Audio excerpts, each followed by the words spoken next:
اعوذ باللہ من الشیطان الرجیم بسم اللہ الرحمن الرحیم۔ ناظرین کرام، آپ کا میزبان ابن حسن آپ کی خدمت میں حاضر ہے۔ آپ کو ایک چوندا شعر نہ سنا دوں، آپ سب نے سنا ہوگا۔ اب سمجھا تیرے رخسار پہ تل کا مطلب، اب سمجھا تیرے رخسار پہ تل کا مطلب، دربار حسن پہ تم نے دربان بٹھا رکھا ہے۔ آپ سوچتے ہوں گے کہ میں بڈھا بندہ یہ کس قسم کے شعر کہہ رہا ہوں۔ اتنا میں بڈھا نہیں ہوں جتنا آپ سمجھ رہے ہیں، میرے جذبے جوان ہیں۔ یہ بال سفید ہو جانا، جھریاں آ جانا یا نظر کمزور ہو جانا، اس کو تو بڑھاپا نہیں کہتے۔ بڑھاپا تو تب آتا ہے جب انسان کے جذبے ماند پڑ جائیں، تو جذبے تو بھی ٹھیک ہے ماشاءاللہ ہر طرح کے۔ تو اس شعر کی وجہ یہ ہے کہ میں نے محترمہ فاطمہ جناح کا الیکشن دیکھا، تب سے لے کر کوئی بھی ایسا الیکشن نہیں جو میں نے اپنی آنکھوں سے نہ دیکھا ہو، اسے بھگتا نہ ہو۔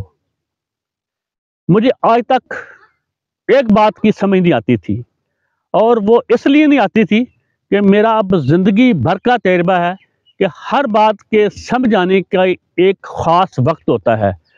عمر کہہ لیں یا حالات کہہ لیں یا واقعات کہہ لیں، وہ بات تب سمجھ آتی ہے جب اس کے شاق و سباق مکمل ہوں، اس کے حالات و واقعات مکمل ہوں، تب یہ سمجھ آتی ہے۔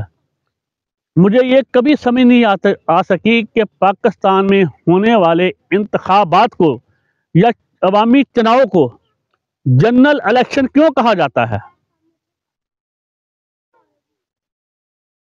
جی ہاں، دوسرا مجھے یہ کبھی سمجھ نہیں آتی تھی کہ اسے خفیہ رائے دہی کیوں کہا جاتا ہے۔ اب سمجھا تیرے رخسار پہ تل کا مطلب، اب وہ سمجھ آئی ہے۔ ان کو جنرل الیکشن اس لیے کہا جاتا ہے، دنیا میں کہیں نہیں کہا جاتا، کہ پاکستان میں کوئی بھی انتخاب، کوئی بھی چناؤ، کوئی بھی سلیکشن، الیکشن جو بھی ہو،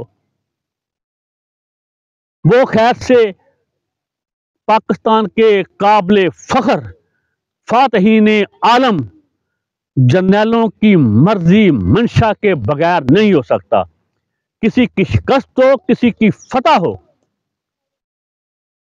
وہ ہمارے جری بہادر غزوہ ہند برپا کرنے والے، فلسطینیوں کو آزاد کروانے والے، ہماری شارع کشمیر کو آزاد کروانے والے چند کہہ رہا ہوں، چند مجرمانہ ذہنیت کے جرنیلوں کی وجہ سے پاکستان میں کوئی سانس بھی نہیں لے سکتا۔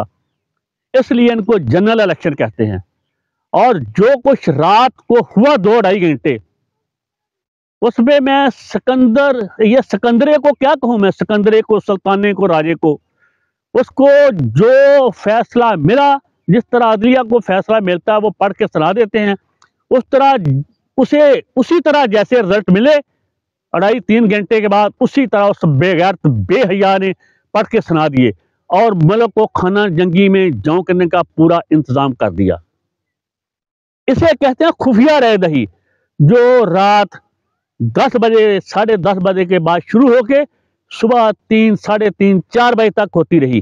اسے کہتے ہیں خفیہ رائے دہی، جسے میرا محبوب قائد نواز شریف خلائق مخلوق کہتا تھا، جسے پہلی اسلامی ریاست میں سعد بن عبادہ کو جنوں نے تب شام میں جا کے شہید کر کے ان کی لاش کنویں میں ڈال دی تھی، اب انہیں نامعلوم کہا جاتا ہے، خلائی مخلوق کہا جاتا ہے۔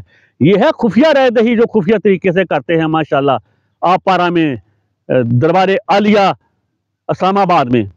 تو اب مجھے سمجھ آئی کہ یہ جنرل الیکشن کیوں ہیں اور یہ خفیہ رائے دہی کیوں ہے۔ بس چھوٹی 2-3 ویڈیو 4 پیش کروں گا، اس کے ساتھ ہی پاکستان زندہ باد، جنرل الیکشن مردہ آباد، جنرل الیکشن مردہ آباد، عوامی رائے زندہ باد، عوامی رائے زندہ باد۔